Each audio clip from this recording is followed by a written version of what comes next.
მოგესალმებით ძვირფასო ტელემაყურებლებო, დღეს ხუთშაბათია და ქართული ტვ's ეთერში გადის ჩემი საავტორო გადაცემა ლიტერატურა, ხელოვნება, სულიერება. დღევანდელი ჩვენი გადაცემა მეცნიერებას, კვლევებს, ახლა აღმოჩენებს ეხება. მოგეხსენებათ, რომ ქართველები ვართ ძალიან ნიჭიერი და ალბათ მსოფლიოში ისეთი პატარა ერი, როგორც ქართველები არიან და ისეთი შედევრები, რომელიც მსოფლიო კაცობრიობის კულტურის და განათლების საგანძურშია შეტანილი, ძნელად მოიძებნება მსოფლიოში ერი, რომ ამდენი აღმოჩენა, ამდენი გამოგონება, ამდენი მიგნება გქონდეს ჩვენს პლანეტაზე. ალბათ საოცარია ჩვენი ეროვნული არქიტექტურა, საოცარია თუნდაც ჩვენი სოფლის მეურნეობის მიღწევები, ჩვენი გლეხური მეურნეობის ის ტრადიციები, რომელიც აქამდე არსებობდა, ჩვენი ღვინის კულტურა, ჩვენი ხორბლის სხვადასხვა ჯიშები, რომელიც რომ ჩამოთვალო ასეულს აღწევს. ამ მადლიან მიწაზე და ამ მადლიან ღვთისმშობლის წილხვედ ქვეყანაში უამრავი საოცარ იდუმალებას აეხადა ფარდა. რა თქმა უნდა, ყველა ერი თავს იწონებს თავისი აღმოჩენებით, თავისი გამოგონებებით, თავისი მიგნებებით, თავისი გამოკვლევებით, მაგრამ ჩვენთვის უმთავრესი და სასიცოცხლოა ერის გადარჩენისათვის, ერის იდენტურობის შენარჩუნებისათვის ამ აღმოჩენათა გაფრთხილება და ხელშეწყობა იმ ადამიანებისა და მკვლევარების მიმართ, რომლებიც ჭეშმარიტად მუშაობენ ამ კუთხით. დღეს კი საქართველოში მოგეხსენებათ ალბათ მეცნიერ მუშაკთა და ჭეშმარიტ მკვლევართა რიცხვი საოცრად შემცირებულია, შეიძლება 2000-დან 3000-მდე ზოგიერთი მონაცემებით, უფრო ოპტიმისტური მონაცემებით 5000-ს აღწევდეს, მაგრამ სინამდვილეში ამ კუთხით ძალიან ცუდად არის ჩვენთან მდგომარეობა. მე ერთ-ერთ გადაცემაში მკაცრად გავაკრიტიკე და უпростоრად არაერთ გადაცემაში რუსთაველის ეროვნული ფონდი და მისი ყაჩაღთა ბანდა, რომლებიც არაფრის მომცემ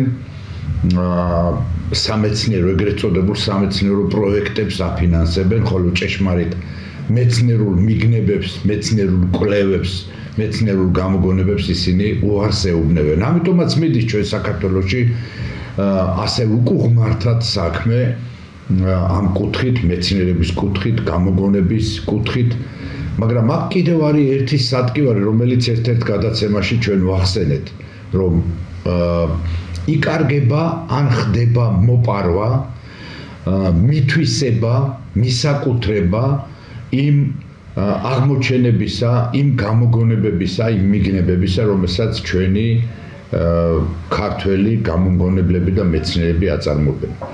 დღევანდელ გადაცემაში სწორედ აი ამ თემატიკასთან დაკავშირებით მოვიწვიე მეცნობილი მეცნიერ მკვლევარი, პროფესიით ექიმი, პროფესორი ბატონი ზურაბ გუმსიაშვილი. მოგესალმებით ბატონო ზურაბ. მოგესალმებით, მადლობას მოგესალმებით მოწვევისთვის და მოგესალმებით ჩვენს ტელემაყურებელს. მე ვიტყვი, რომ ეს საოცარი პიროვნება მრავალმხრივ განათლებულია და მრავალმხრივ კვლევას ეწევა. მისი აღმოჩენა გამოგონებები ეხება როგორც სოფლის მეურნეობას, ისე ღვინის ტექნოლოგიას, შეიძლება მისი მიგნებები და აღმოჩენები გამოყენებული იქნას კოსმეტიკაში და ასე შემდეგ და მოგეხსენებათ, რომ საქართველოში არსებობს ასეთი დაწესებულება, რომელსაც ქვია საკპატენტი, რომელიც ვალდებულებასაც შეადგენს და მოვალეობასაც შეადგენს. ახალ აღმოჩენათა რეგისტრაცია, მისი შენახვა, დაცვა და აი ჩვენი დღევანდელი გადაცემის მთავარი მიზანი სწორედ ის არის, რომ ჩვენმა სახელმწიფომ, ჩვენმა პატარა სახელმწიფომ, მაგრამ დიდი ტრადიციების მქონე სახელმწიფომ შეძლოს თავისი ინტელექტუალური საკუთრების დაცვა და არ გაანიაოს ის აღმოჩენები, რომელსაც ქართველი ერის შვილები ეწევიან. რამე თუ ინტელექტუალური საკუთრებით თუ შეიძლება ჩვენ გავუსწორდეთ მსოფლიოს დიდ ქვეყნებს, ისეთ ქვეყნებს, როგორიც არის ჩინეთი, როგორც არის ამერიკის შეერთებული შტატები, რუსეთი, იაპონია, ევროპის ქვეყნები და ასე შემდეგ და ასე შემდეგ. რამე თუ ჩვენი პატარა ერი ოდითგან სწორედ თავისი გონება מחვილობით, თავისი ინტელექტით და ჭკუით იყო ცნობილი, თორემ ვერ შეიქმნებოდა საქართველოში ვერც ღვინის საოცარი კულტურა, ვერც ვეფხისტყაოსანი, ვერც გრემი და სვეტი ცხოველი.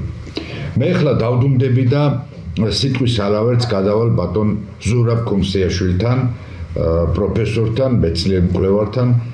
ჩემი პირველი კითხვა იქნება ასეთი: რა გამოგონებები გაქვთ ბატონო ზურაბ?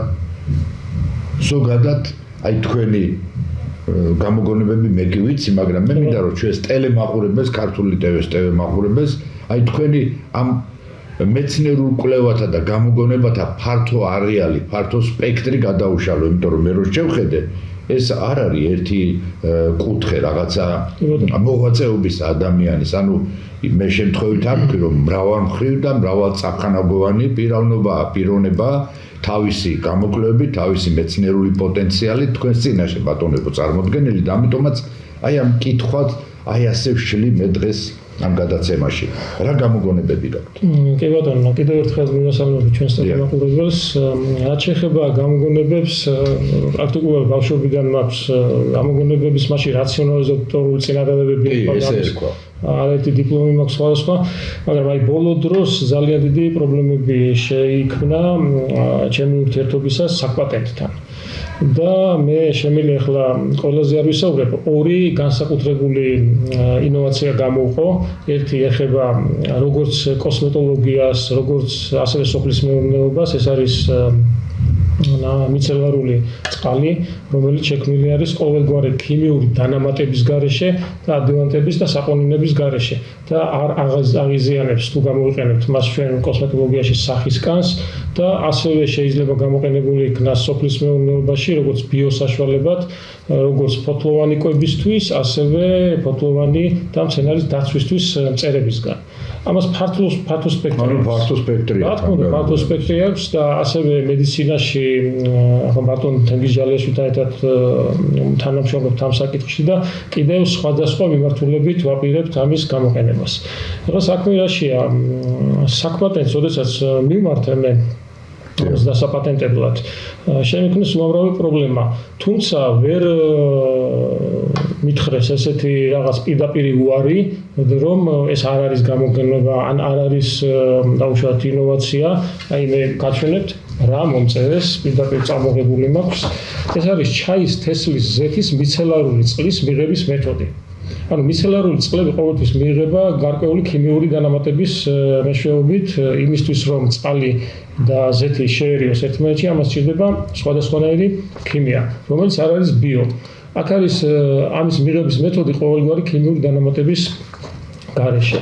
და მათ მომწერეს რომ აკმაყოფილებს ინოვაციის კრიტერიუმს, აკმაყოფილებს საგამომგონებლო კრიტერიუმს და შემდგომ მომწერეს რომ არ აკმაყოფილებს ეკონომიკური გამოყენებადობის კრიტერიუმს. ანუ ეს არის სრული აბსურდი. ანუ ჯერ ერთი აკმაყოფილებს თუ არა რამაგათი საქმეა, თუ არის ეს უკვე ინოვაცია და გამოგონება.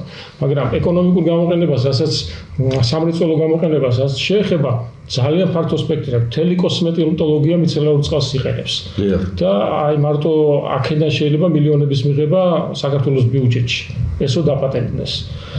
ნუ ასეთი პრობლემა ამდაგვარი შემიქმნეს, მოგეხსენებათ ღვინოს ვაძველებს შავი ზღვის ფსკერზე, შავი ზღვა ჩვენ გამოუყენებელი გვაქვს საერთოდ და არ ვაქცევთ ყურადღებას და დაივერი ვარ და დავიწყე ქართული ღვინის დაძველება შავი ზღვის ფსკერზე მოვაწყე.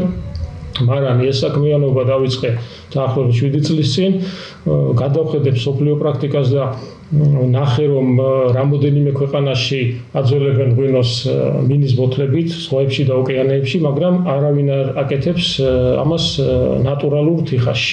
რადგან 20-30 მეტრის სიღრმეზე წნევა არის, ყოველ 10 მეტრაზე თითო ატმოსფერო მატულობს და თიხა ფოროვანი სტრუქტურაა და ატარებს შემდეგ ზღვის წყალს შიგნით და ზღვის წყალი თუ შეერია ღვინოს, ის უკვე ფუჭდება და აზრი არ აქვს. 2 წელი მუშაობდი რომ შემექმნა თიხა ისეთი რომ არ გაეტარებინა ეს ზღვის წყალი და შემდეგ უკვე უამრავი ექსპერიმენტი ჩავატარე და საბოლოო შედეგებიც დაიდო. ყველა კითხვაზე გაცემულია პასუხი და უკვე ამ წელს, უпростоრ წინა წელს დავიწყე უკვე სერიოზული ბიზნეს საქმიანობა ამ მიმართულებით კვარიათის ზონაში 22 მეტრის სიღრმეზე, 22-დან 25 მეტრის სიღრმეზე ვაძველებ ქართულ ღვინოებს და თიხა, რომელიც შეიქმნა, ისიც ქართული თიხა არის მთლიანად, რადგან ეს არის პერევის თიხა და სხვადასხვა პერევის თიხის საბადო ერთი პერიოდი საოკუპაციო ხაზის იქით მოხვდა. შემდეგ პატრიარქმა დარეკა მოსკოვში და ეს ცნობილი ფაქტია, ხო? საუკეთესო თიხა გადაიწია ისე უკან და ჩვენსკენ მოექცა ეს თიხის საბადო. აი ამ თიხით ვამზადებ და მინარევად ვიყენებ დურუჯის ლამს კიდე. დურუჯიც ჩვენი მდინარეა. ეს არის უნიკალური თიხა, მეთოდი მერე უნიკალური არის გამოწვის და ასე შემდეგ და მიიღება თიხა, თხელკედლიანი, ისეთივე კედალი აქვს, როგორც დაახლოებით შუშის მინის ბოთლს. და ძალიან მსუბუქია, ლიტრიანი თიხის ამფორებში ისხმება ეს ღვინო და ძველდება შავი ზღვის ფსკერზე. ამას აქვს თავისი უნიკალური სამკურნალო შედეგები, რა თქმა უნდა, ბიოღვინო უნდა ჩაისხას ყოველგვარი პესტიციდების გარეშე, რადგან სხვანაირად არაფერი არ გამოვა და არანაირი დაშხამვა არ უნდა ქონდეს მცენარეს. და შემდეგ უკვე აქ წარმოიქმნება ამ თიხასთან შეხებით ღვინისა წარმოიქმნება მეოთხეული ფაზის წყალი, ეს არის სამკურნალო წყალი, რომელიც პროფესორ პოლაკმა აღმოაჩინა და ღვინოც გამოდის საუკეთესო გენომური და ორგანოლეპტიკური თვისებებით და ასევე სამკურნალო თვისებებით. დაახლოებით 1 წელი ჭირდება აი ამ მთელ ეტაპს, რომ გაიაროს აი ამ ღვინო. და ისიც ცნობილია, რომ ზღვებსა და ოკეანეებში 3-ჯერ სწრაფად მიმდინარეობს ღვინის დავარგების პროცესი, ვიდრე მიწაზე, ქვევში ან სხვა რომელიმე ჭურჭელში. ამას ნებისმიერი უცხოელი იგივე მწარმოებელიც აღნიშნავს, ვინც იგივე საქმიანობით არის დაკავებული. ეხლა საკვატეს მე ამ თემით მივმართე და იქიდან მომივიდა პასუხი ესეთი, რომ სხვა ქვეყნებში აძველებენ ღვინოს, მაგრამ მე აქ უხსნი, რომ აძველებენ მინის ბოთლებში და არა თიხაში. მე ყველა მწარმოებელი გავიცანი და ყველას უკვირს თუ როგორ მოვახერხე ისეთი თიხის შექმნა, რომელიც არ ატარებს ზღვის წყალს შიგნით. ამ წნევის ატმოსფერული წნევის პირობებში. დაახლოებით 3 ატმოსფეროზე, ხა გასიჯული უნდა იყოს 5 ატმოსფეროზე მაინც. და წყალი არ უნდა შედიოდეს. თან წყალი ისეთი სტრუქტურაა, რომ ჰაერზე უფრო ადვილად შედის ფოროვან სტრუქტურაში. მთელი ამბები დამჭირდა 1000 წერილის მისერა-მოწერა, მაინც არ ექნეს და არ დააპატენტეს ეს მეთოდი. ამის შემდეგ მიმაქვს უკვე ეს ჩაის თესლის ზეთის მიცელარული წყლის მიღების მეთოდი, სადაც ასევე მაწვალეს უამრავი თანხები ხაჯება, ჯერ ერთი ამაზე, აი მე გეტყვით, მათი ის ამოვიწერე, რა ჯდება მაგალითად, ერთი რამის დაპატენტება, თანხა რო არ ქონდეს ადამიანს, რაც არ უნდა მილიარდები ღირდეს, მისი იდეა ვარიანტი არ არის. არსობრივი ექსპერტიზა, აგერ 300 თუ დოლარებში აქვს, 300 აშშ დოლარი, შემდეგ რაღაც სიგელის გადაცემა და ეს ყველაფერი, მოკლედ თლიანობაში გამოდის 600 აშშ დოლარი, რომ დაგიპატენტო. და შემდეგ რომ შეინარჩუნოთ, იწყება 50 დოლარიდან 1000 დოლარამდე არის ყოველწლიური გადასახადი. ანუ 600 დოლარი თუ არ გადაუხადეს საკპატენტს, ისინი არაფერს არ დაგიპატენტებენ, რაც არ უნდა სერიოზული ფულის მახია რა და ჩვეულებრივი ფულის მახეს თავი დავანებოთ. ეს თანხები შედის საკპატენტში. ეხლა მე გეტყვით, თქვენ თუ რა დაფინანსება აქვს საკპატენტს? აი, რას ემსახურება მაშინ საკპატენტი? ესე იგი ამ ფულის მოხვეჭას? უყურეთ, ეხლა მე გეტყვით, ყოველ კვარტალური დაფინანსება. აი, მაგალითად 20-22-ის და იგივე 23-ში და 24-ში ნახე იგივე აქვს, ზუსტად ერთი და იგივე თანხები აქვს. 14 მილიონი დაფინანსება კვარტალში. რაში მიდის ეს ფული ამ ერთი საკპატენტს? ერთ კვარტალში. რამდენი კაცი მუშაობს ხეც? არ მუშაობს იმდენი რომ ეს მე იქ ვნახე მე ჩამოწერილი აქვს, შეგიძლიათ შეხვიდეთ საკპატენტის იმაზე ვებგვერდზე. ჩამოწერილია რაში მიდის ეს თანხები. დაახლოებით 10 მილიონი არის მე მგონი საერთოდ ხელფასებზე დაწერილი. და დანამატებზე და რაღაც ეგეთებზე. მე დადიან საზღვარგარეთ და პრაქტიკულად აქვთ ერთი კედელი გაკეთებული თავიანთ ვებგვერდზე, სადაც ჩამოწერილია მათი სიახლეები და ეს რო წავიკითხე, აი როგორ დაგვცინიან ახლა გაჩვენებთ. აბა წავიკითხოთ, რა სიახლეები საკპატენტს, ესე იგი. ამ ყაჩაღურმა ორგანიზაციების უსწავლის ფონდის საარყოს გაზარჩვეს საქართველოს ბიუჯეტი. სირცხვილი არ არის ხალხო. ხალხი მართლა ჭეშმარიტი მეცნიერები, მკვლევარები, გამომგონებლები, ფშივრები დადიან და აი მილიონები იყრება რაში, რომ ვიღაცის ხელფასებში რომ ესე იგი 10,000-ობით დოლარი ჯიბეში ჩაიდო. ტყუილა. წარმოგიდგენთ, წაიკითხეთ. მე ჯერ მიმართავ ტელევიზიით თუ ნახავს არ ვიცი პარლამენტის თავმჯდომარეს ჩაიხედოს ყოველწლიურად რა განაცხადები შედის საკპატენტში საქართველოს მოსახლეობიდან და როგორ კლებულობს ეს ყველაფერი. როდესაც იმ საბჭოთა კავშირის დროს საქართველო იყო მესამე გამოგონებებით რუსეთის და უკრაინის შემდეგ. ამ ყაჩაღების ხელში ვიღა შეიტანს ახლა. აი ხა ნახეთ გვერდზე რა უწერიათ. მათი სიახლეების ქვეშ წერია, აი ბოლო სიახლე მათი არის 10 მარტს გამოქვეყნებული. საკპატენტის ესე იგი ვებგვერდი შშმ პირებზე ადაპტირებული გახდა. ეს ხო დაცინოა, ეს ისედაც უნდა იყოს. რა სიახლეა ეს? ეს ისედაც ხო უნდა იყოს. შემდეგი 5 მარტს გამოქვეყნებული. შვეიცარიაში გამართულ ოფიციალურ ღონისძიებაზე სოსო გიორგაძე არის საკპატენტის თავმჯდომარე. საერთაშორისო სამაგისტრო პროგრამის საქართველოში დანერგვის შესახებ სამხრივ მემორანდუმს მოაწერა ხელი. დადიან ესე და აი ხარჯავენ აი ესეთ რაღაცებში. აბედნიერებაა რა ეს. 27 თებერვალი. ეს სულ ახალი რაც უწერიათ და ამის გარდა შეგიძლიათ წაიკითხოთ. საკპატენტში პერსონალურ მონაცემთა დაცვის შესახებ ტრენინგი ჩატარდა. როგორ შეიძლება ამის ტრენინგის ჩატარება? ეს უკვე დატრენინგებული ხალხი უნდა მუშაობდეს იქ და ამის მეტი მათ არაფერი არ ესაქმებათ. ეხლა ჩატარდა საკპატენტში პერსონალურ მონაცემთა დაცვის შესახებ ტრენინგი იმაში საკპატენტში. აი ესე დაგვსინიან. და ადამიანი მიდის ისეთი გამოგონებით, რომელიც საქართველოს ბიუჯეტს მილიონებს მოუტანს, ან იპარავენ. ეხლა ბატონო თენგიზხან ჯალაშვილმა რა გააკეთა? ის არის იაპონიის პრიზის კომისიის წევრი და ეს ჩემი გამოგონება გააგზავნა იქ იაპონიის პრიზზე. ამითი დააზღვია მან ეს. აქედან ვინმე რომ მოიპაროს, მე უკვე დაზღვეული მაქვს ეს ყველაფერი. და აი ესეთი რაღაცეები არ უნდა ხდებოდეს ქვეყანაში და აი ესეთი მავნებლური ორგანიზაცია საერთოდ გადასაიარაღებელია. აგერა ის სოსო გიორგაძე მისი თავმჯდომარე, მისი მოადგილე არის ნინო ჩიქოვანი. სოსო გიორგაძეს რო წავიკითხე, სად მუშაობდა იუსტიციის სახლში აქვს ნამუშევარი სისტემაში. მთელი მისი CV მისგან შედგება და ბოლოს იყო კულტურის სამინისტროში და შემდეგ გადაიყვანეს და დანიშნეს აქ. ვინ დანიშნა და ვის ხელში არის და ვინ რომელიც ქვეყნის სპეცსამსახური აკონტროლებს საკპატენტს, ეს კიდე ცალკე გამოძიების თემაა. ვაი უბედურო საქართველო მნარი სტრუქტურებს და ხალხის ხელში. რეალურად აი ამის გამო ინჟინრები, მედიკოსები, არ ვიცი, გამოგონებები ყველა გარბის გამოქვეყნდა, ხო? და გადააქციეს ტურისტულ ქვეყანად ჩვენი ქვეყანა. ჩამოდის ჩართააკიდებული ტურისტი, 2 კვირა გაჩერდება ქვეყანაში, $100-საც არ დახარჯავს, ისე მოივლის და ქვეყანას და გადის. ესეთი ტურისტი გჭირდება ჩვენ თუ მაღალანაზღაურებადი, რომელიც ჩამოვა ზღვაში დაზოლებული ღვინისთვის, ტურისტების 50% რაც შემოდიან, ახლა მე დავაკვირდი და ამის ისიც ჩავატარე. მონიტორინგი თითქმის ნახევარს ჯიბეში უდევს დაივინგის სერტიფიკატი, ანუ მყვითავები არიან. ისინი დაივინგი ყველა ქვეყანაში ფართოდ არის განვითარებული და ჩვენ ზღვას ვერ ვიყენებთ.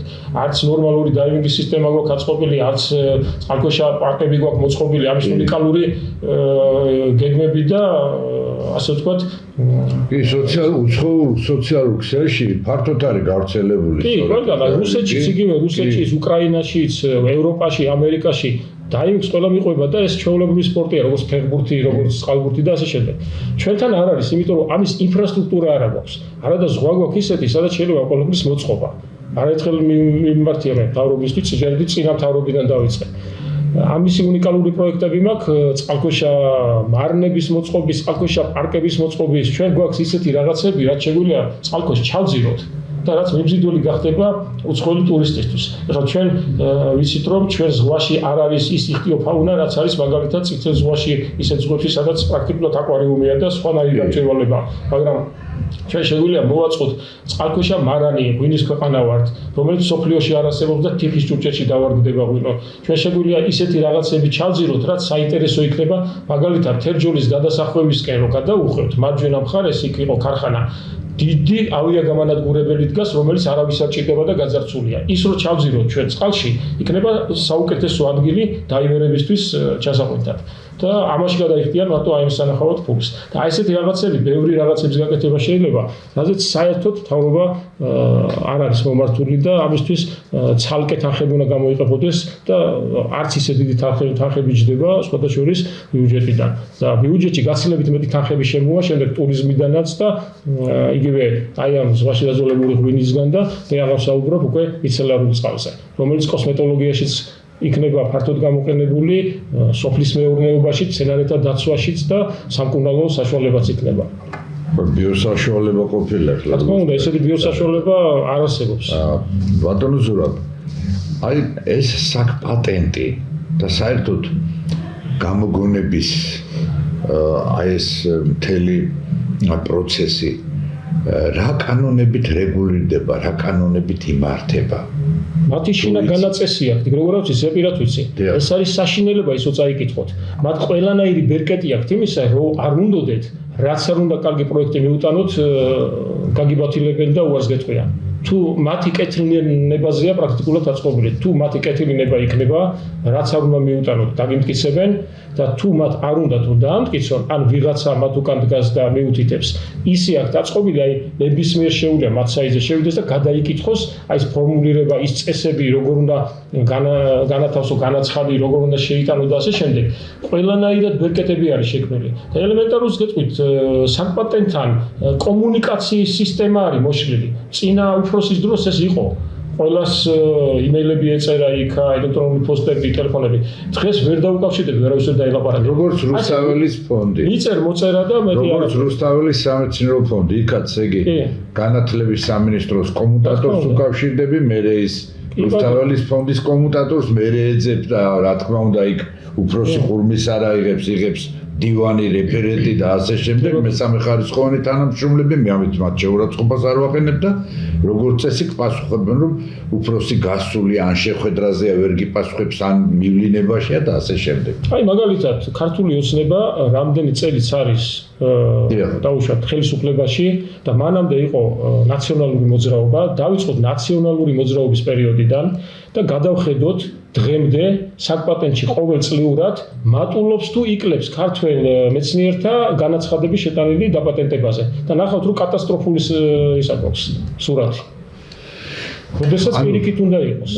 მე ახლა ძვირფასო ტელემაყურებლებო ეს საკითხი რატო წამოვწია და რატო დავიწყეთ რომ ქართველი ერი ვართ უნიჭიერესი ერი, გამომგონებელი ერი, მაგრამ სახელმწიფო პოლიტიკა სახელისუფლებო პოლიტიკა 32 წელია მიმდინარეობს საქართველოს კულტურულ საგანმანათლებლო და დემოგრაფიული გენოციდი, საბანკო ყაჩაღობისა და ქვეყნის დეინდუსტრიალიზაციის ფონზე, რაც აი ასე ნაღმავს და ნაღმის სახით ეცემა თავზე ჩვენ მეცნიერულ გამოგონებებს, მეცნიერულ კვლევებს, სიახლეებს და იმის მაგივრად რომ სახელმწიფო პოლიტიკა იყოს მომართული იქითკენ რომ ასეთ გამოგონებებს, ასეთ აღმოჩენებს, ასეთ სიახლეებს ხელი შეუწყოთ რომ ჩვენი ქვეყნის ბიუჯეტი გაიზარდოს, ჩვენი ქვეყნის შემოსავალი გაიზარდოს, რომ ესეთი მეცნიერებისათვის იყოს პირიქით ხელშეწყობა, გრანტები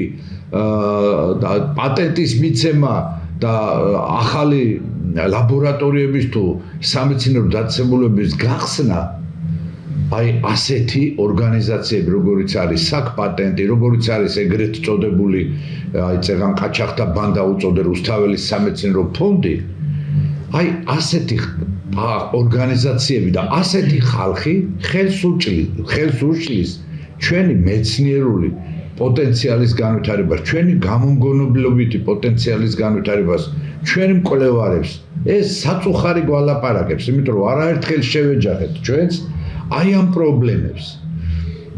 მე ბატონი ზურაბ ქუმსიაშვილი მყავს დღეს გადაცემაში, მაგრამ აი ამ კუთხით, რომელთაც თავისი პრეტენზიები აქვს რუსთაველის სამეცნიერო ფონდის მიმართ, საკ-პატენტის მიმართ, აუარებელი ადამიანის მოყვანა შემიძლია, ძალიან მრავალი პიროვნების მოყვანა შემიძლია, იმიტომ რომ აი დღესაც ერთ ტექნიკურ უნივერსიტეტში ლექციების შესვენებას ერთი 5-6 ადამიანი შემხვდა გულნატკენი, რომლებიც აი ასე გამოიგონებენ რაღაცას, აღმოაჩენენ რაღაცას, არ უნდათ ბატონო საქართველოსთან წასვლა, არ უნდათ რომ ეს აღმოჩენა, ეს გამოგონება უცხოელს მიყიდონ, უცხოეთში იქნას ეს დაპატენტებული, მაგრამ აქ არავითარი ხელშეწყობა არ არის, რაღაცნაირი ესეთი მაფია, ანტიქართული მაფია, რომელიც ამ სახელმწიფოს დაღუპვით დაღუპით ემუქრება, იმიტომ რომ კიდევ ერთხელ ვამბობ, რომ ჩვენ ახლა მილიარდიანი ერი არა ვართ ჩინელებივით. არც ისეთი ტექნიკური პროგრესი გვაქვს დღეს, როგორც იაპონიას აქვს. თუმცა მე მახსენდება, როდესაც ასპირანტურაში ვსწავლობდი, იაპონელები დადიოდნენ საბჭოთა კავშირში და ახალ დისერტაციის აღმოჩენებს, აი ნაუჩნაე ნავიზნარო ერქვა, იმას ყიდულობდნენ. და ჩვენი დისერტაციები თაროებზე იყო შემოდებული ძალიან ბევრი, ხოლო ეს სიახლეები უცხოეთს გაქონდა და აი იაპონია უცბად ავარდა, ხო, 70-იანი წლების შემდეგ რაღაცა გრანდიოზული ნაბიჯები გადადგა. სწორედ ამ აღმოჩენებით, სწორედ ამ მიგნებებით, სწორედ ამ სიახლეებით, არა? და აი ახლა საოცარს ბრძანებს ბატონი ზურაბ ქუმსიაშვილი, არა? ორი მომენტი ახლა მე გადაცემის ჩვენი ქრონომეტრაჟი არ გვაძლევს იმის საშუალებას ამ კაცს უამრავი გამოგონება აქვს, უამრავი მიგნება აქვს, მაგრამ აი ეს ორი გამოვყავით მაინც და მაინც რომ ერთი ღვინის დაძველება, ქართული ღვინის დაძველება ზღვის სიღრმეში თან კაცმა შექმნა ისეთი თიხის ჭურჭელი, რომელშიც ზღვის წყალი ვერ შედის და დაცულია ამ კუთხით და მეორე აგერ ჩაის თესლის ზეთის მიცელარული წყლის მიღების მეთოდი, რომელიც როგორც კოსმეტიკაში, ისე ბიოსაშუალება სოფლის მეურნეობაში, საკვები, მცენარეული კუთხით თუ ფოთლების დაცვა და საერთოდ მცენარის დაცვა, მწერებისაგან და დაავადებებისაგან გამოდგება. აი ასეთი მრავალ ასპექტური გამოგონება აქვს, მრავალმხრივი გამოგონება აქვს. და პატენტში, ესე იგი, პატენტი რომ მიიღო $600 უნდა გადაიხადო. რა უბედურება $600 დღეს არის დაახლოებით 1750 ხო 1750 ლარი დაახლოებით დღევანდელი კურსი, ხო 1800 ლარამდე დავის ხარჯები მისვლა. ეხლა წარმოიდგინეთ, რომ უბრალო ადამიანმა გამოიგონა რაღაცა გლეხმა თუნდაც და თუნდაც რიგითმა ინჟინერმა. და თუნდაც რიგითმა პენსიონერმა, რომელსაც აქვს 350 ლარი ხელფასი, ისა პენსია, ხო? როგორ დააპატენტებს თავის აღმოჩენას? არ არის ეს უკვე სახელმწიფოს მხრიდან ყაჩაღობა, რა ამბავია ეს $600 სად მიდის ბატონები? საინტერესოა თვითონ საკპატენტის თანამშრომელთა ხელფასები რამდენია თუ შეისწავლეთ? არ იქნება პატარა მაგამდე არ ვისურვო, მაგრამ ნახეთ რა ხდება, ეს ნახები მე გადავიხადე, შემდეგ გეუნებიან უარს. მაგრამ ხო შეიძლება არ გიბრუნდებათ, რაც თავარია და არაერთი დანამატი გამაკეთებინეს კიდე იქ შესწორებებზე და ასე შემდეგ და ასე შემდეგ. ამას აკეთებინებენ ყველას. იმიტომ რომ თვითონ ისე აქვს დაწერილი იქ განსაკუთრებით ფული საჭრელი ცეხი ყოფილა რა ეს საკპატენტი არის აი იმ მილიონების გარდა რაც დაფინანსება ეს ორგანიზაციები გააუქმა აი პირდაპირ გასაუქმებელია ეს ორგანიზაცია გასაუქმებელი არ არის გადასაკეთებელია თავის თანამშრომლებიან ეს თავის თანამშრომლებიან თუნდა გახარო და აი ადრე რაც ერქვა მე მახსოვს რაციონალიზატორული წინადადებების და გამოგონებების კომიტეტი ერქვა ხო აი ერთხელ მოიყვანე მაგალითი მე რომ ფერმას მეხუთე ხარისხის განტოლება ამოხსნა ახალგორიდან იყო წარმოშობით მათემატიკოს შესანიშნავი პიროვნება დურგლიშვილი. მე მისი გპ-ში მისი მათემატიკის წიგნიც იყო პრაქტიკული მათემატიკური ანალიზის კუთხით. ამ კაცმა ამოხსნა მაშინ იყო სკოლის მასწავლებელი ჩვეულებრივი ახალგორის თუ არ ვწდები და ჩამოიყვანე საქმე ტექნიკურ გპ-ში პოლიტექნიკურ ინსტიტუტში ლექციებს კითხულობდა. იქით იყო ხელშეწყობა ასეთი ადამიანებისა. მე მახსოვს აი რამდენიმე გამოგონება ქონდა ჩემ ბიძაშვილს პაატას კიტრიაში. მაგ უწყებაში მაგ ზუსტად გაკეთებული არაერთი გამოგონება. სხვადასხვა პიროვნებებს ბატონ უშანგი მოსიაშვილს და სხვებს და პირიქით ხელშეწყობა ქონდათ ამ გამოგონებებზე, ამ სიახლეებზე, ამ ნოვაციებზე და ჩვენ ამ გაჭირვებულ ქვეყანას კაცო, როცა ესეთი ადამიანები ყავს. იმიტომ მე რომ ეს ინტელექტუალური პიროვნებები, ანუ ინტელექტი გაედინება ქვეყნიდან და მე ეს მტკივა როგორც ქართველს, რომ ჩემი ქვეყანა ამითი ღარიბდება, როცა ამით მდიდარი იყო, როცა ნიჭიერი ხალხით, გამომგონებელი ხალხით, მეცნიერებით, ესე იგი 89 წლის მონაცემებით, 90 წლის მონაცემებით საქართველოში 75,000-დან 80,000-მდე მეცნიერი, მუშაკი, გამომგონებელი, რაციონალიზატორული წინადადების და ასე შემდეგ. წარმოიდგინეთ 70,000-ზე მეტი. საბჭოთა კავშირში ვიყავით მესამე. და ევროპის ქვეყნებში ვიყავით ერთ-ერთი პირველი. და დღეს, ესე იგი, თვითონ მეცნიერ მუშაკებიც 2000-2500 თუა დარჩენილი მკვლევარები და გამომგონებლები. ეს რას ნიშნავს, რომ ერის ინტელექტუალური ძალა იშრიტება, იშრიტება თავისი სისხლისგან, იწრიტება და ნადგურდება ერი. ახლა ამ პოლიტიკამ რომ აი ჩვენ მარტო სასტუმროები უნდა გქონდეს და შეშის წვრილები, მწვადის შემწველები და ისეთი უნდა გქონდეს, რა ქვია, ხაჭაპურის გამომცხობლები და სართულის მორიგეები, პუტანკები და ბენზინ გასამართ სადგურებზე ჩამსხვილები, ეს ღუპავს ამ ქვეყანას. ქვეყანა თავისი ინტელექტუალური პოტენციალით არის ძლიერი. რითია ძლიერი იაპონია? ეს პატარა კუნძულოვანი ქვეყანა. რითია რა მილიარდიანი ერია? ან ისრაელი რომლის ტერიტორია უმცირესია და არც მოსახლეობაა და ისა მილიარდობით ინტელექტით არის ძლიერი, ხო? და გაუფრთხილდეთ ჩვენი გადაცემა იმას ეძღვნება ხელისუფლება, რომ ინტელექტუალურ შესაძლებლობებს ჩვენი ერისა გაუფრთხილდეთ. მიიღეთ ისეთი კანონმდებლობა, რომ ესეთ ხალხს, როგორიც არის ბატონი ზურაბ ქუმსიაშვილი, ისეთი ყაჩაღები კი არ ძარცავდნენ, როგორიც საკპატენტში არიან მოკალათებულები. ისეთი ყაჩაღები კი არ ძარცვავდნენ ჩვენ მეცნიერულ პოტენციალს, როგორიც მოკალათებულები არიან რუსთაველის სამეცნიერო ეროვნულ ფონდში. არამედ რომელსაც საქართველოზე გული შეესტკივა. თუ არა და თუ ესეთი ხალხი ყაჩაღები არიან, გააყარეთ სულ ყველა და მოიშორეთ თავიდან. რამე თუ როგორც სახარებაშია ნათქვამი, რამე თუ ყოველმან ხემან რომელმაც არა გამოისხას ნაყოფი კეთილი მოეკუეთნოს და ცეცხლსა დაედვას.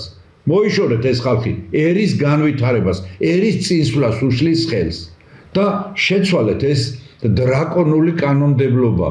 თუ ეს შენა განაწესი, რომელსაც თავისი დუქანივით იყენებს საკპატენტი $600, მე დანამატები და 1000 ბოლომდე რამდენი თქვით ბოლოსო ერთი ყოველწლიური კიდეც რა უბედურებაა ამ ქვეყანაში ის მაგივრად რომ სიახლეებს, ნოვაციებს რო ეძახით, სიახლეებს, გამოგონებებს, ახალ აღმოჩენებს ხელი შეეწყოთ, თქვენ ასე აკაბალებთ, თქვენ ასე ამცრობთ და აიძულებთ ამ ხალხს სხვა ხელობას ან მოკიდოს ხელი, ან გაიქცეს საზღვარგარეთ.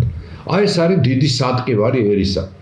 ეხლა რა სიტყოდით ბატონო ზურაბ? რას დავამატებ, რომ ახლა მე არ ვიძახი, რომ საერთოდ უფასო უნდა იყოს, მაგრამ უნდა იყოს რაღაც სიმბოლური ფასი, მაგალითად, რომ ყველამ შეძლოს იმის გადახდა, მაგრამ უნდა არსებობდეს შემდეგ რაღაცა საბჭო, აი მე მაგალითად აი ესეთი საბჭო რო იყოს, საქართველოს განვითარების ფონდი გვაქვს, ხო? მაგასთან ერთად დასაფუძნებელია ქართული მეცნიერთა და ინოვატორთა საბჭო, რომელიც გადაწყვეტს იქნება მჭიდრო ურთიერთობაში საკპატენტთან და გადაწყვეტს თუ რომელი გამოგონება და რომელი ინოვაცია უფრო პრიორიტეტულია ქვეყნის განვითარებისთვის და ასეთებს უფრო ფართო ასპარეზი მიეცემათ. აი მე ვფიქრობ, რომ ასეთი კუთხით უნდა მიდგომა. თვითონ მეცნიერები უნდა იყვნენ ჩართული და გამოგონებლები აქ საკპატენტთან ერთად მუშაობაში. და საკპატენტის კანონმდებლობა და შიდა განაწესი და თვითონ პატენტის შეტანის წესები ყველაფერი შესაძლებელია ძირეულად, იმიტომ რომ ეს არის საშინელება, აი ნებისმიერ შეუძლია შევიდეს მათ ვებგვერდზე, ეს წაიკითხოს და შეიძლება გაეცინოს საპირალი რო არ იყოს. ეს ყველანაირ კანონს სცილდება, იმიტომ რომ მათ ყველანაირი ბერკეტი აქვთ იმისი, თუ არ უნდათ არ დაგიმტკიცებენ პატენტს. მაშინ ესე იგი გამოდის, რომ საკპატენტი თავისი შემადგენლობით არის ისეთი მძლავრი მეცნიერული პოტენციალით დაკომპლექტებული ბატონო ზურაბ, ყველა სფეროში,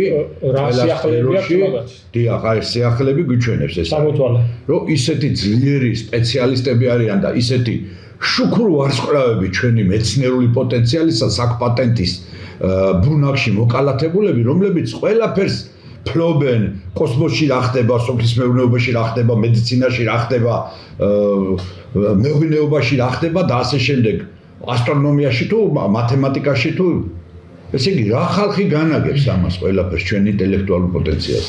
ჩემი აზრით, ისევე როგორც რუსთაველის ეს ყაჩაღთა ბანდა ფონდი რო ქვია, სამეცნიერო ფონდი, ასევე საკპატენტის მუშაობა უნდა იყოს პირობითი, ძალიან გამარტივებული პროექტების მიღება, არავითარი აქ $600 და $1800, უნდა იყოს ძალიან გამარტივებული, სიმბოლური თანხა 50-დან 100 ლარამდე შესატანი, ერთი, არავითარი წლიური გადასახადი და გადმოსახადი, ეს უნდა იყოს თვითონ ხელისუფლება თუ ის მოგებას აძლევს სახელმწიფოს და მეორეც ექსპერტთა საბჭო უნდა არსებობდეს, რომელშიც ფართოდ იქნებიან ჩართული საქართველოს მეცნიერებათა ეროვნული აკადემიის წარმომადგენლები, აკადემიკოსები, რომლებშიც ჩართული იქნებიან უმაღლესი სასწავლებლების პროფესურა, რომელსაც ასევე რეკომენდაციას მისცემენ შესაბამისად ამ სასწავლებლების სამეცნიერო საბჭოები და ასევე ის მეცნიერებათა აკადემიები, ღირებული მეცნიერებათა აკადემიები, რომლებიც არსებობენ, იგივე ფაზის აკადემია იქნება, საინჟინრო აკადემია იქნება თუ სხვა აკადემიები იქნებიან, რომლებიც ამ ექსპერტიზის მოვალეობას შეასრულებენ. და არა ის ხალხი, ვინც ის იქ სადღაც კაბინეტში და მოვიდა, თქვა სურაბ კომისიაშვილი, ხო რა, არა, რა უნდა მივცეთ, კაცო, რაღაცა გაურთულოთ, დავაყრეინოთ ფული, დააღრის ეს ფულს $600 შეიტანა, აი შესწორება შეიტანა და ამატებინებენ $50 და ამატებინებენ კიდე $20 და ასე შემდეგ და ბოლოს ეტყვიან, უარს, არა, იცი რა, შენ იმას ვერ დავაპატენტებ. რატო? მიზეზი რა არის? ანუ მე რო ჩემი გამოგონება შემომაქვს შენთან საკპატენტის რეგვენო წარმომადგენლებო, შენ ესე იგი ყველაფერში იმდენად კომპეტენტური ხარ, სოფლის მეურნეობა იქნება, მრეწველობა იქნება, მათემატიკა იქნება, კვანტური ფიზიკა იქნება, მედიცინა იქნება, სოფლის მეურნეობა იქნება, რომ ყველაფერში ესე იგი შენ შეგიძლია ასეთი კომპეტენტური ობიექტური პასუხი მომცე? ეს ხო წარმოუდგენელია. სხვათა შორის ყავთ ვიღაც ექსპერტები, ეძახიან და ამუშავებენ ხოლმე შემდეგ გარკვეულ თემებთან დაკავშირებით. მაგრამ აი როგორი სისტემაა მათთან ურთიერთობის გამჭვირვალეა ეს ექსპერტიზა? არანაირი გამჭვირვალება იქ არ არის, იმიტომ რომ როდესაც წერილობით შეგაქვს განაცხადი, წერილობით გაძლევენ პასუხს და იქ ვერავინ ვერ ხედავს, ვინ განიხილა, რატო თქვეს უარი და ასე. აი იგივე ამ პატენტთან დაკავშირებით. აი როგორც რუსთაველის ფონდში. ხო, აი აქ მიხრეს. აი კანონი მიიღო პარლამენტმა გამჭვირვალეობის შესახებ, სად იხარჯება ეს ფულები უცხოეთიდან რომ შემოდიეთო, ხო? მოდი ეს კანონი მე მინდა ჩვენს პარლამენტს მივმართო. მოდი ეს კანონი გამჭვირვალეობის შესახებ ამ საჯარო დაწესებულებებსაც ეხებოდეს. როგორიც არის საკპატენტი, როგორიც არის რუსთაველის სამეცნიერო ეროვნული ფონდი. ეხებოდეს, იმიტომ რომ ეს ხო საბიუჯეტო თანხებია, კაცო. რა თქმა უნდა. ანუ ჩვენი ბიუჯეტი გამჭვირვალედ იხარჯებოდეს, იცოდეს საზოგადოებამ, რომ ჩვენი ჯიბიდან ამოღებულ ფულს სახელმწიფო ხელისუფლება რაში ხარჯავს და კომუნიკაცია მათთან. და კომუნიკაცია არსებობდეს, კაცო, რატო ვერ გავიგე? იყოს ექსპერტიზა მომცა უარყოფითი დასკვნა?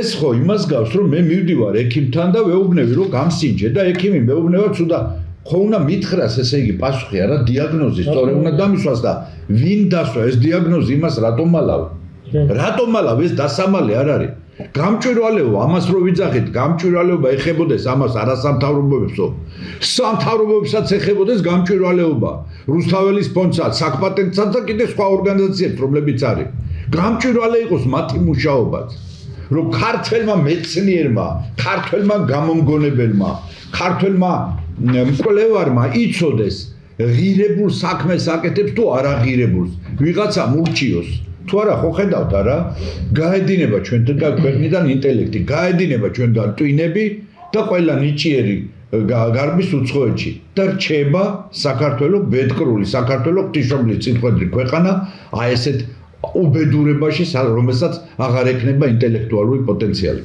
აი მე მგონი ეს საქმე ერთადერთია მსოფლიოში ყოველ შემთხვევაში მე ეგეთი რამე არ გამიგია რომ საკპატენტი თვითონ მიწერს რომ აკმაყოფილებს სიახლის კრიტერიუმს აკმაყოფილებს საგამომგონებლო კრიტერიუმს ორივეს მიწერს და შემდეგ მესამე პუნქტად მიწესო არ აკმაყოფილებს სამრეწველო გამოყენებადობის კრიტერიუმს. ნუ ეს საერთოდ აბსურდი არის. ნაშუაშია სამრეწველო გამოყენებადება, როდესაც სამრეწველო გამოყენებადობას მე მივხედავ მე თვითონ თუ სიახლე არის, თუ გამოგონება არის. შეგაქვს როგორც სიახლე, ხო? როგორც გამოგონება და ამ დროს იქვე ვასაბუთებ თუ როგორ უნდა გამოიყენოს სამრეწველო მე ჩემი საქმეა მე. ამათაც დაუწერე მე. კოსმეტოლოგიაში ფართოდ რომ მოიხმარება მიცელარული წყალი, ეს იქნება სამკურნალო მიცელარული წყალი და არა ის, რომელიც გატენილი არის სხვადასხვა ქიმიით, რომელიც სახისგან აზიანებს. და ყველა ქალბატონმა იცის რა არის მიცელარული წყალი, აფთიაქებში იყიდება და სახეს კოსმეტიკას იწმინდავენ მაგით, ხო? და აზიანებს სახისგან. შემდეგ უკვე წყლით უნდა ჩამოიბანოთ ის. ამ შემთხვევაში პირიქით არის, ამითო გაიწმინდაო, ეს რჩება ის სამკურნალო თვისებაა ამას. არა მარტო ჩაის წესის მიცელარული ზეთი გავხსენით და დავშალეთ ჩვენ ცხიმოვან მჟავებად, არამედ ჩვენ სხვადასხვა თესლების ზეთები გავხსენით. მაგალითად, იგივე წიფწის ზეთი გავხსენით და იშლება. ასევე აბუსალათენის ზეთი აქვს საოცარი თვისებები და ისიც კი გავხსენით და იშლება ცხიმოვან მჟავებად და ეს არის უნიკალური სამკურნალო საშუალებები კოსმეტოლოგიაში ისედაც და აქ კიდე ბევრი მიმართულება არის, რაშიც შეიძლება ეს გამოყენებულ იქნას. ამაზე არ ვსაუბრობ, იმიტომ რომ არც საკპატენტში გავაკეთებ ამაზე გაცხადებას და ჯერჯერობით არ არის სასაუბრო, მაგრამ აი ეს რაც მივიტანე, ეს ხომ უნდა დაეპატენტებინათ და ეს ხომ უნდა თავისუფლად უნდა გამოექვეყნებინათ ეს. ეს მსოფლიოში არავინ არ აკეთებს ამას და მე თვითონაც კი დამიწერეს, რომ არ არსებობს მსოფლიოში მაგალითი, როდესაც წყალი ვინმე შეურია ზეთშიო, მაგრამ მე ხო ვეუბნები და უმტკიცებ და თან ისიც კი მივწერე, რომ თუ გნებავთ თქვენი ექსპერტები შემახვედრეთ და მათ თვალწინ ჩავატარებ ამ ექსპერიმენტს. ნუ ეს ამაზე საერთოდ პასუხი არ გამწეს. და აი რატო არ შეიძლება რომ იგივე თან ამახსნევინეს ყველაფერი მივწერე. აი ეს ახსნა ხო არ ნიშნავს იმას, რომ შეიძლება თქვენი ეს აღმოჩენა, თქვენი ეს გამოგონება ვინმე მოიპაროს. აი რით არის დაცული დღევანდელი გამომგონებელი, დღევანდელი აღმომჩენი, დღევანდელი მეცნიერი, რომ მის სიახლეს არ მოიპარავენ. აქ იბადება უკვე გონივრული ეჭვი, რომ ამ საკპატენტის უკან დგას რომელიმე ქვეყნის სპეცსამსახური, რომელიც აკეთებს აი ამ მოპარვას, აი ამ ესეთი იდეების. ამიტომაც გადაზღვეული მაქვს ეს იაპონიის პრიზზე. მათ კომისიაში არის გადაგზავნილი. მე ვფიქრობ, რომ საკპატენტის აი ამ მუშაობაში, ისევე როგორც რუსთაველის ეროვნული სამეცნიერო ფონდის მუშაობაში, საზოგადოების ფართო სპექტრი უნდა იყოს ჩართული ექსპერტების სახით და ეს მუშაობა, ეს პროცესი უნდა იყოს გამჭვირვალე, უნდა იყოს საპარლამენტო კომისია, რომელიც იხილავდეს ამ სიახლეებს, იმიტომ ამ დონეზე უნდა ავიდეს ეს ყველაფერი. საპარლამენტო კომისიაში უნდა იყოს უშიშროების სამსახურიდანაც წარმომადგენელი, რომელიც უზრუნველყოფს, რომ აი თქვენ სწორი ბრძანეთ, რომ უცხოეთის სპეცსამსახურებმა არ მოგფარონ ჩვენ აი პრამიშლენის შპიონაჟი, ძალკე ის იყო ამაზე ფილმი მე მახსოვს ადრე 90-იან წლებში. რომ არ მოგპარონ უცხო ქვეყნის სამსახურებმა ჩვენი სიახლეები, ჩვენი გამოგონებები და იყოს დაცული. ეს უნდა იყოს სამთავრობო კომისია და უნდა იყოს ამავე დროს გამჭვირვალე. გნებავთ პრემიერის, გნებავთ პარლამენტის თავმჯდომარის იმის რა ქვია, პატრონაჟის ქვეშ.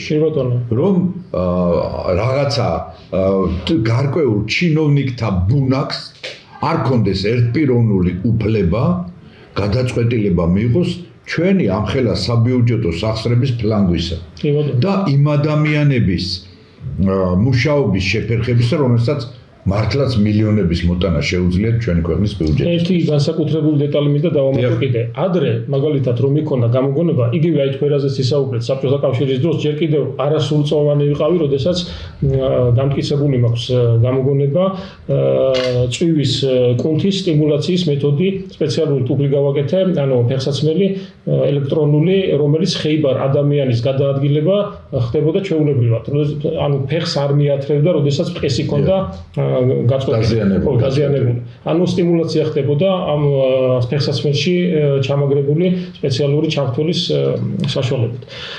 და იმპულსი მიეწოდებოდა. აი მაშინ ადვილი იყო და ბავშვებსაც კი უკეთებდნენ ამ საბუთებს რაციონალიზატორული წინადადების და ასე შემდეგ. დღეს ურთულესია ეს ყველაფერი და აქ კიდე რა არის თავი რომ მაშინ არ გთხოვდნენ დეტალურ ახსნას. თავია შედეგი დაგენახვებინა. დღეს ეს შეცვლილი არის. დღეს დეტალურად ამახსნევინეს თუ როგორ ვაკეთებ. ანუ ყველაფერი მოგპარონ მე თავისუფლად შეუვლიათ. თავისუფლად შეუვლიათ. ნებისმიერ აი ამაშია საქმე. აი ამიტომ გამოიწვიოს. არ უნდა იყოს სავალდებულო, რომ იქ ახსნა განმარტება მიეცეს ყველაფერზე. შედეგი უნდა იყოს თავარი. და აი შედეგი მე გამოიკვლიო. აი ეს არის შეცვლილი ბოლო დროს. კი ბატონო, ჩვენი გადაცემის დრო ნელ-ნელა დასასრულს მივახლოვდა, ხო არაფრის დამატება ნება. ვისაუბრეთ უკვე. დასასრულს მივახლოვდა ჩვენ